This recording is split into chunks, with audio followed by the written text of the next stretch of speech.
नमस्कार। हामी सबैलाई थाहा छ जाडो मौसममा छालाको विशेष ख्याल राख्नु आवश्यक हुन्छ। आजको भिडियोमा जाडो मौसममा छालाको प्रकार अनुसार मुल्तानी मिट्टीलाई सुरक्षित र प्रभावकारी रूपमा कसरी प्रयोग गर्न सकिन्छ भन्ने विषयमा चर्चा गरौँ।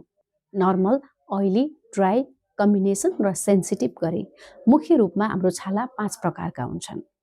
अब तपाईले छालाको सही हेरचाहका लागि यी मध्ये आफ्नो छाला कुन प्रकारको हो भन्ने कुरा चिन्नु अत्यन्त जरुरी र महत्त्वपूर्ण हुन्छ। तर यदि तपाईलाई आफ्नो छाला कुन प्रकारको हो भन्ने कुरा अझैसम्म पनि थाहा छैन भने कमेन्ट गर्न सक्नुहुन्छ। अर्को भिडियोमा छालाको प्रकार कसरी चिन्न सकिन्छ भनेर विस्तृतमा हामी कुरा गर्नेछौँ। अब कुरा गरौँ नर्मल स्किन भएका व्यक्तिले जाडो मौसममा मुल्तानी मिट्टीलाई कसरी प्रयोग गर्ने र त्यसका लागि के इन्ग्रेडियन्ट चाहिन्छ भन्ने विषयमा। यहाँ मैले सानो चम्चाले 2 चम्चा चाहिँ मुल्तानी मिट्टी लिएको छु।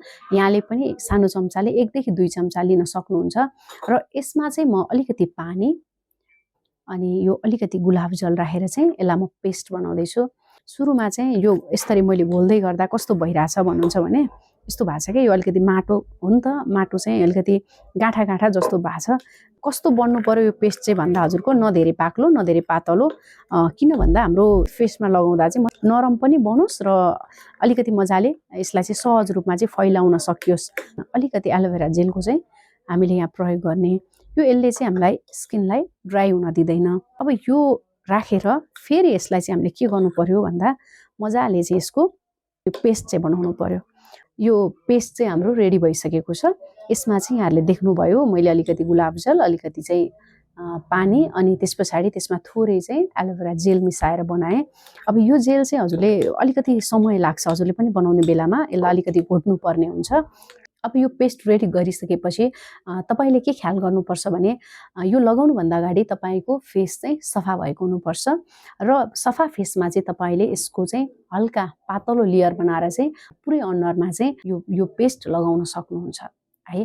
तर यो लगाइसकेपछि अब हामीले बुझ्नुपर्ने कुरा के छ भने नर्मल स्किन भए पनि जाडो मौसममा चाहिँ हाम्रो छाला सुक्खा हुने सम्भावना बढी हुन्छ। त्यो भएको भएर तपाईले 10 देखि 15 मिनेट अथवा लगभग 80% चाहिँ सुकिसकेपछि चाहिँ पानी राखेर चाहिँ हल्का हातले चाहिँ अनुहारलाई सफा गर्न सक्नुहुन्छ र अनुहार धोइसकेपछि त्यसमा चाहिँ अनिवार्य रूपमा मोइस्चराइजर वा नेचुरल ओइल चाहिँ प्रयोग गर्नुपर्ने हुन्छ। र अर्को महत्त्वपूर्ण कुरा के छ भने नर्मल स्किन भए पनि जाडो मौसममा हाम्रो छाला संवेदनशील हुन सक्छ। त्यसकारणले मुल्तानी मिट्टीको प्रयोग हप्तामा 1 पटक मात्र गर्नु चाहिँ उपयुक्त हुन्छ।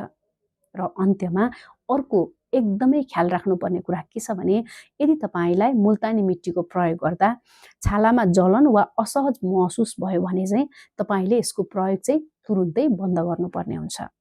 अर्को भिडियोमा नर्मल बाहेक अन्य स्किन टाइप भएका व्यक्तिले मुल्तानी मिट्टीको कसरी प्रयोग गर्न सकिन्छ भन्ने विषयमा हामी भिडियो लिएर आउनेछौँ। आजको भिडियो तपाईलाई कस्तो लाग्यो लाइक, कमेन्ट र शेयर गर्न नभुल्नुहोस् है त।